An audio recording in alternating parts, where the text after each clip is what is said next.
Teal for a beautiful smile. The Life of Riley for laughs. Teal, T-E-E-L. Teal, the amazing liquid dentifrice. That's it.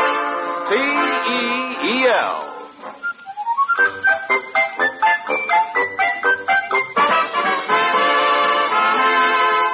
Teal, the amazing liquid dentifrice, brings you The Life of Riley with William Bendix as Riley.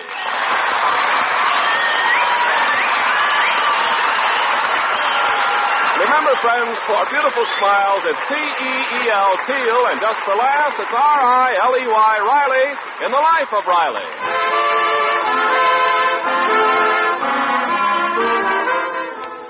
Well, it seems the newest interest in the life of Chester A. Riley is a stray dog that our hero brought home with him. Right now, Riley and his four-legged friend are having a cozy chat in the dining room of the Riley's California bungalow.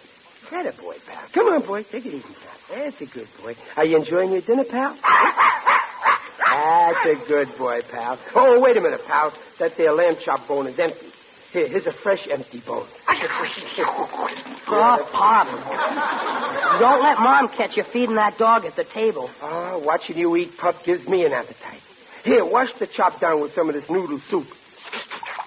That's a good boy. Go ahead. Noodle soup, Daddy. Why don't you feed him dog biscuits? Babs, how can you say that? What do you think this dog is, an animal? Oh, Riley, if you finish your lamb chops, I'll serve the... Riley, you gave him to the dog. Oh. Oh, well, I couldn't help it, Dumplin'. There he was, licking his chops, watching me licking my chops.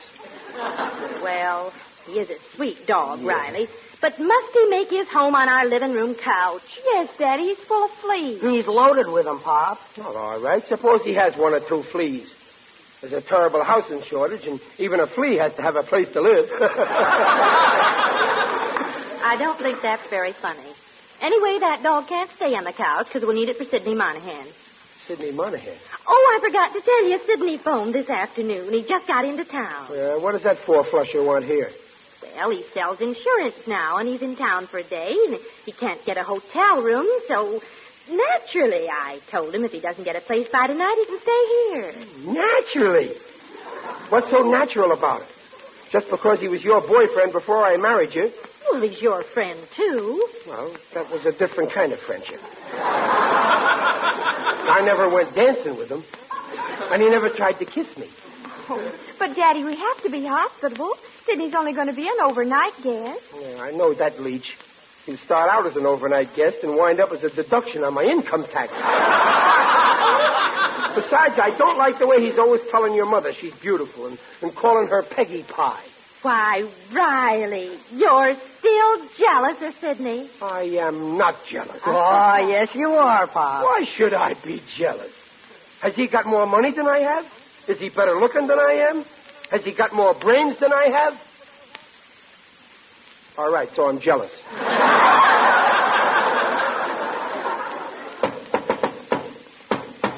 That's him. That's that Monahan. Come in, Monahan.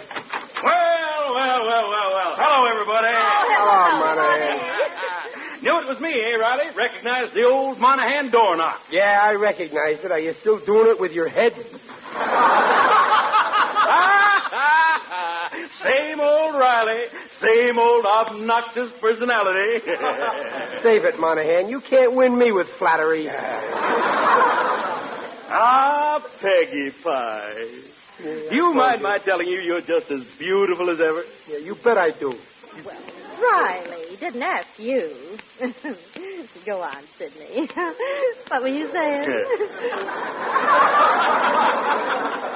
Peggy Pie, if I didn't know you, I'd take you for Bab's sister. Oh. And Riley, if I didn't know you, I'd take you for Peg's father.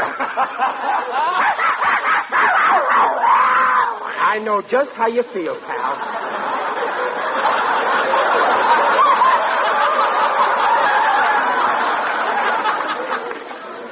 Too bad you ain't got no teeth.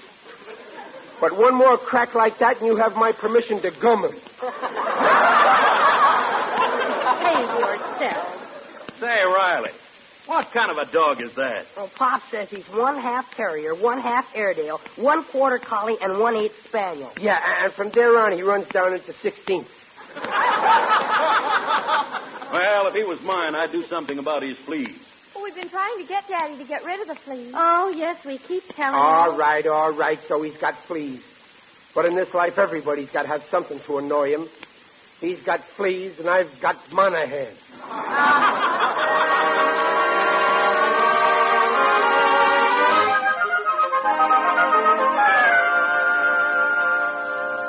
Well, that was a fine dinner, Riley. You've got a wonderful little woman there. You know, a girl like Peg deserves the best. Yeah, you're right, Monahan. But she's satisfied with me.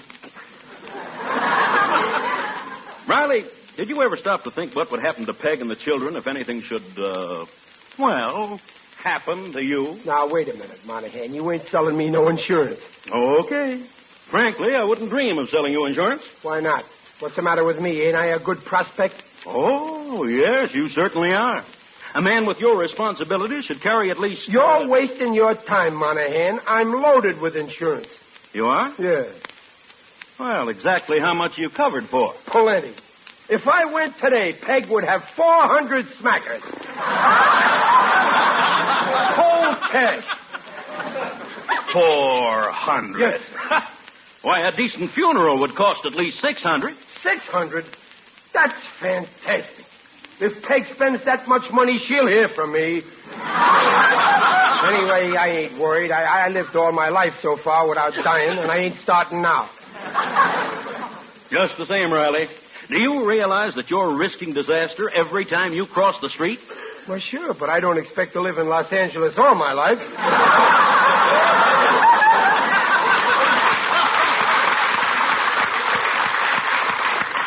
Anyway, my case is different. Peg'd be such a young and beautiful widow. She's a cinch to marry again. Granted, but she'd still be a widow with 2 children. You know single men, they hesitate getting involved. Unless, of course, the widow has a little something laid aside. You know, Monahan, I never thought of that. But you're right. Say, how much do you think her second husband would want? Well, you ought to carry at least $2,500. And that would satisfy him, huh? It ought to. It's more than I got when I married her. But I'm a sport. Let him have the $2,500. Fine, Riley, fine. I've got the perfect policy for you right here. Now, if you'll just sign it and hand over the $50... Quick, give me that pen, Monahan. I'm signing this before you try to back out. Now, there, I signed it. Boy, all my worries are over now. And get this, Riley. Huh? In case you meet with a fatal accident, the company pays the widow double, $5,000. Isn't that good? For just a fatal accident? Mm-hmm. Oh, that's wonderful. Her second husband will kiss me for that. Oh, another thing. Huh? In case your accident is not fatal, you still collect. Of course, not as much as if it were fatal. Oh, that don't worry me. If I ever have an accident, it'll be fatal. I'm lucky that way.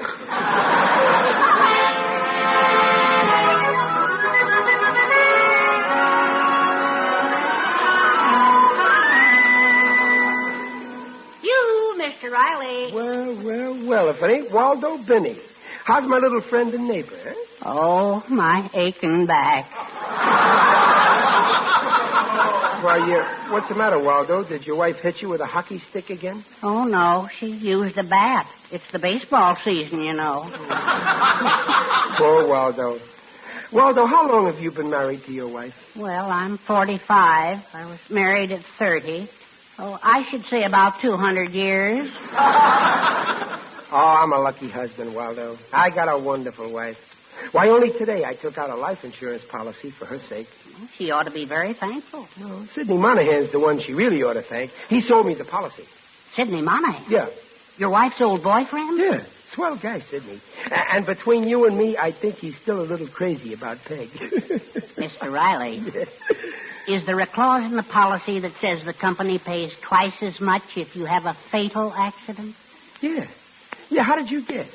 Good old Sidney, he insisted on my having that. He insisted, did he? Yeah. Mr. Riley, did you ever see a movie called Double Indemnity? Yeah, that was a swell picture. Well, wasn't that great where the insurance agent, Fred McMurray, and Barbara Stanwyck murder her husband and make it look like an accident, and then they collect the...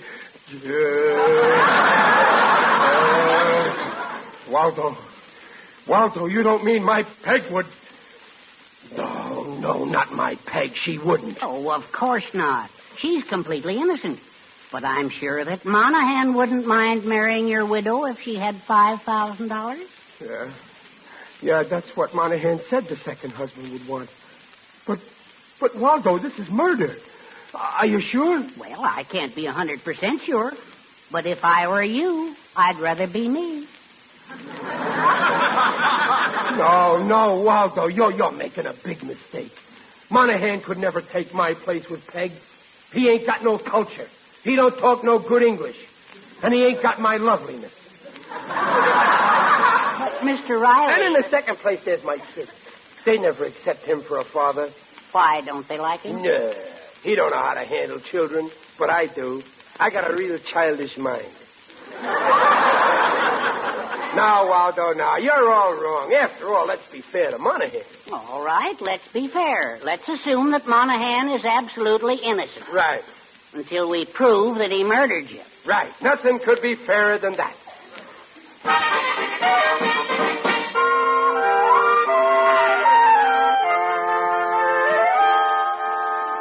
Peggy, you're sure Riley won't mind my wearing this new suit of his. Why, of course not, Sidney. And you know it fits you perfect. Well, my suit won't be back from the cleaners till Monday, and I do want to make a good impression on that prospect I'm seeing tonight.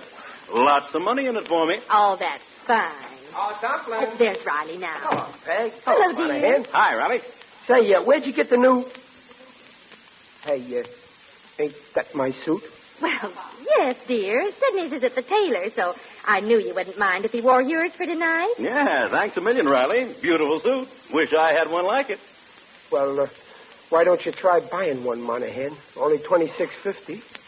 Well, say, that's cheap. I'll go out tomorrow and pick a... No, I think I'll wait a little while. Wait? Because they'll never be cheaper than they are now. Yeah, I know. Well, then what are you waiting for? Well, I'm a little short on cash now, but I expect to get hold of some money real soon. You do, huh? Yes, sir. If things work out, little Sidney's going to make a killing. But Sidney, you... Isn't that nice, Riley? Well, you might wish Sidney luck. Yeah, good luck, Sidney, with the killing. Well, thanks, Riley. Say, I can't get over how nice your suit fits me. Why, I bet I could wear all your clothes. Well, I ain't betting.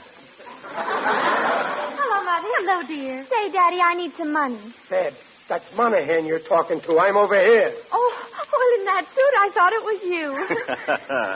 Well, that's the first time an old bachelor like me was ever called Daddy.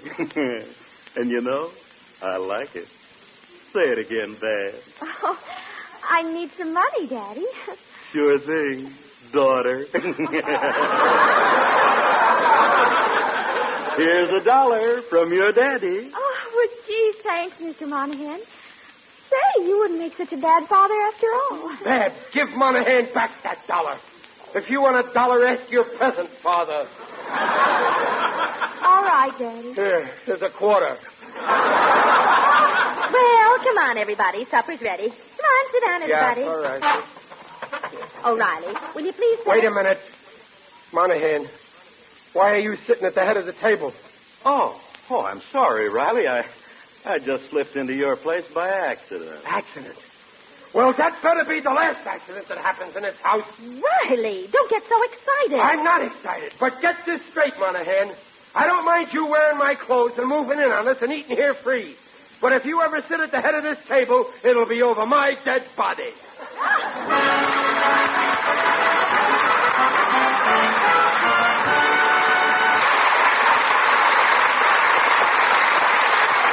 Teal has just brought to the first act of The Life of Riley, and we'll return to Riley in just a moment.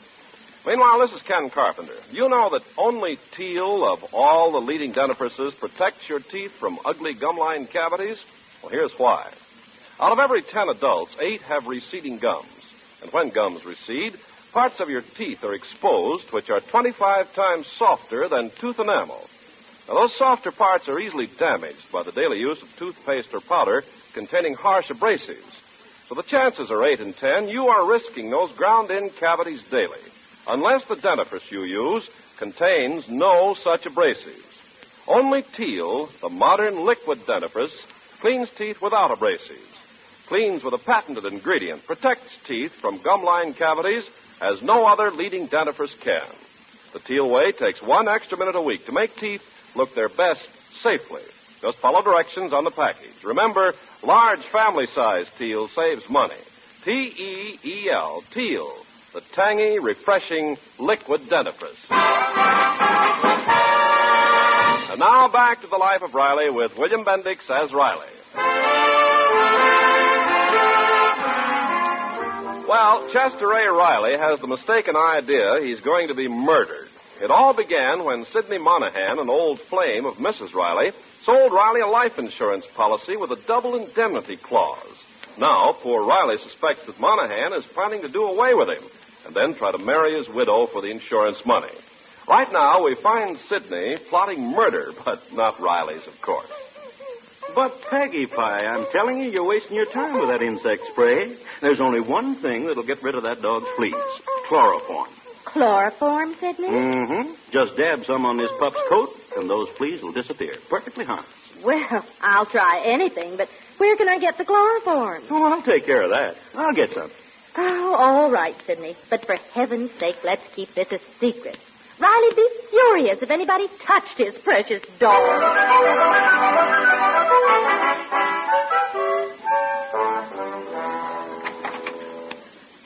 Is the coast clear, Riley? Yeah, the house is empty, Waldo. Good. Now we can search his room and get some evidence against that vicious monster. Waldo, I think we're wrong. This guy Monahan's really a sweet monster. Deep down, he's the kind of fellow that wouldn't harm a flea. Mr. Riley, you can't afford to take chances. Look, isn't that Monahan's briefcase there? Yeah. Let's search it for the weapon. Waldo, we can't open that. If Monahan found out, he wouldn't like it. Mr. Riley, this man plans to murder you. Yeah, I know, but I don't want to create any bad feeling between us. Look, Waldo, I tell you, you got Monahan wrong. He's really crazy about me. Well, nothing much in his briefcase. Just some papers. Some pipe cleaners. Box of aspirin. Bottle of chloroform. A box of pencils. You see, I told you we wouldn't find any... chloroform. Chloroform. That's what he's going to use. Chloroform. No, he mustn't. I can't stand the smell of chloroform. It's an old method. He chloroforms you, throws you on the railroad tracks to make it look like an accident, and tries to marry your beneficiary. No, Monahan wouldn't do that. Why not? Fred McMurray did it. Waldo, protect me. Mr. Riley, your hours are numbered. Yeah. Oh, why wasn't I smart? Why didn't I take out a policy where if I get murdered, I'm the beneficiary?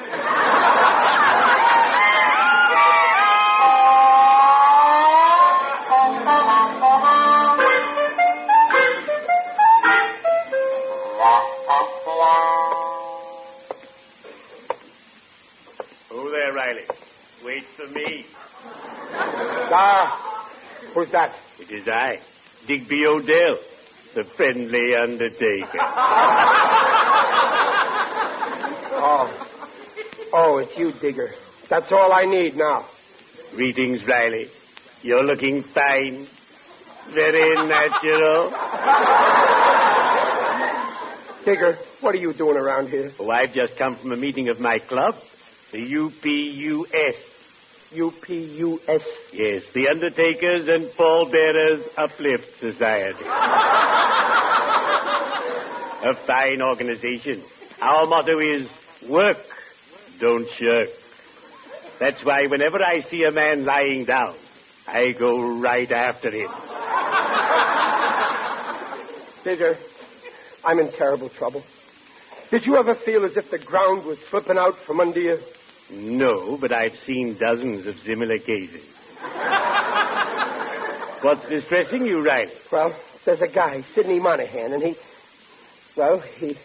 likes my wife. I know how you feel.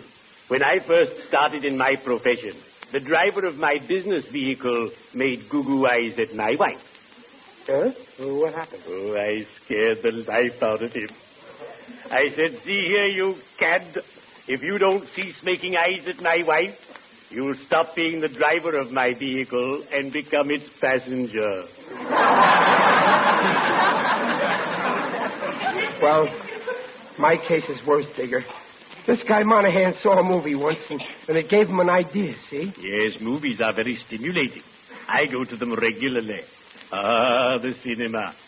Boris Karloff strangling Peter Lorre. Boris Karloff carving Bela Lugosi. Boris Karloff torturing Sidney Greenstreet. I adore Boris. He's so gay.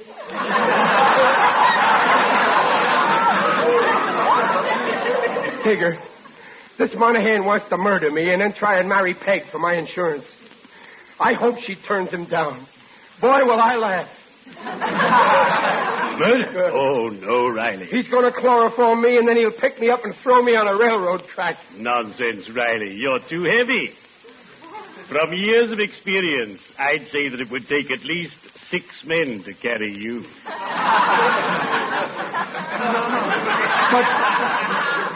But Digger, I saw the chloroform, I tell you. You did? Yes. Oh, then you must act, Riley. Confront this fiend and expose him to the world.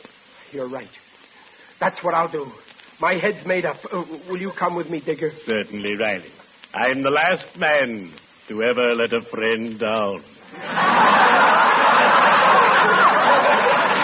Let's shove along.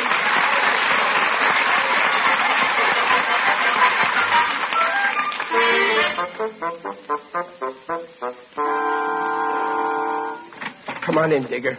There's a light in the kitchen. I'm going in there and face him with my face. Good. That should frighten him. Come on. Well, here it is. Shh, that's Monahan. Yes, sir, Peggy. Enough chloroform in this bottle to kill a million. Digger, you hear? Chloroform. I told you he would... Wait a minute. Who's he talking to? He can't be talking to... No, it can't be. Do you think we ought to do it tonight, Sidney? It is. Oh, Peg. Oh, why wait? It's got to be done sometime. Digger, my Peg, he's talked her into it. Oh, Riley, it's a good thing I came along. I think you're going to need me.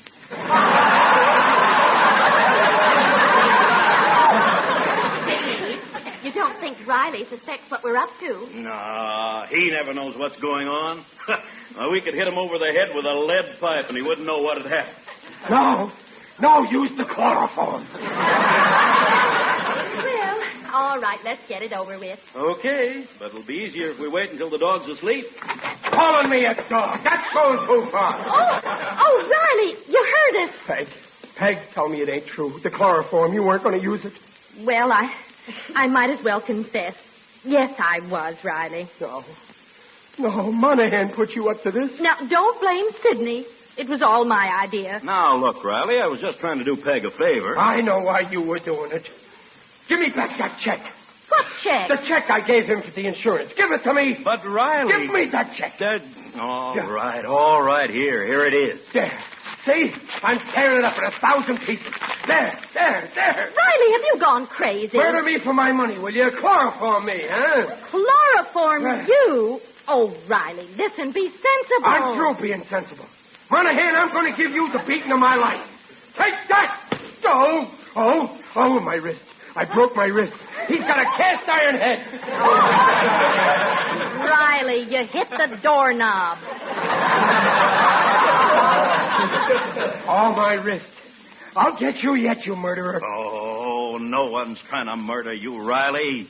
We got the chloroform just to get rid of the fleas. I resent that. You know very well I ain't got no fleas. The dog's fleas. The dog, pal? You mean... Wait a minute. Let me get this straight. Didn't Sidney buy the chloroform to murder me? Of course not. What a revolting development this is. Oh, Riley, how could you suspect for even 1 second that Don't yell at me, Dumpling. Not now. My wrist is killing me. It must be broken. Well, I got one consolation. I'm insured against accidents. Oh, no, you're not, Riley. You just tore up that check for the premium, which automatically cancels the policy. You mean that I don't get paid for this broken wrist? Mm-hmm. Not a cent. This development is even more revolting than the other revolting development.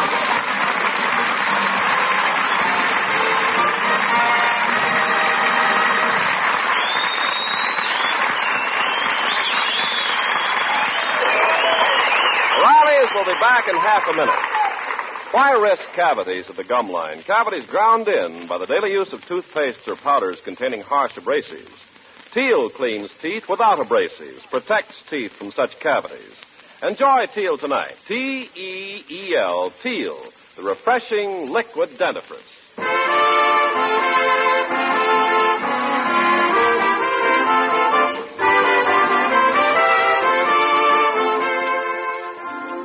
Dumpling, please forgive me, will you? Well, I really shouldn't. Oh, you ought to be ashamed, Riley. Yeah, I know. But deep down inside of me, I didn't believe it. I apologize to you and Sidney. Well, all right, dear. I accept your apology. Oh, thanks, Dumpling. I could kiss you. And Riley, I accept your apology, too. Oh, Monahan, I could, let's you and me just shake hands, huh?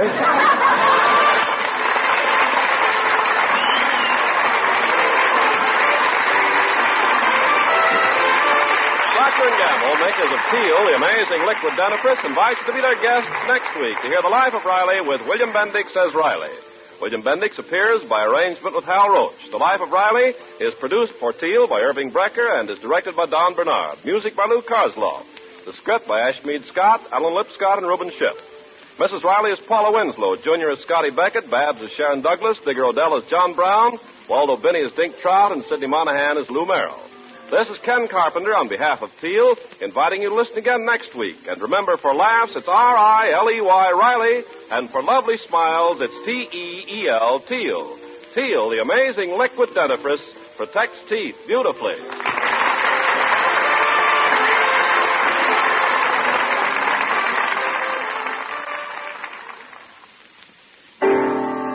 It's a washing miracle for silk, nylon, woolen, dishes. What are you talking about? Dreft. I'll spell it. D-R-E-F-T, Dreft.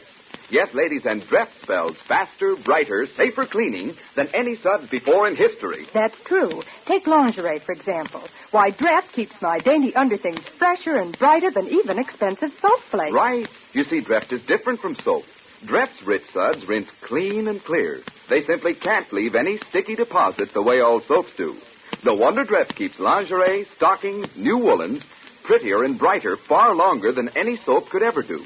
With Dreft, there's no soap fading. Yes, and for washing dishes, Dreft is just unbelievable. Why, Dreft makes my dishes shine even without wiping. Every woman knows how dishes washed with soap dry with a greasy film unless you polish them. Well, my Dreft wash dishes drain dry, bright and sparkling. Even glasses sparkle without touching a towel to them. Yes, ladies. Decide now to open up this bright new world of beauty for all your nice things. For your fine washables, for your dishes. So get Dreft in the bright green package. Dreft, Procter & Gamble's amazing suds discovery that gives you faster, brighter, safer cleaning than any suds before in history. That's D-R-E-F-T, Dreft. Next time you shop, get Dreft.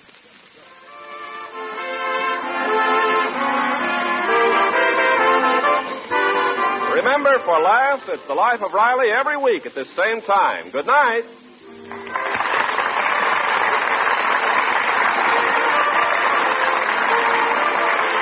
This is NBC, the National Broadcasting Company.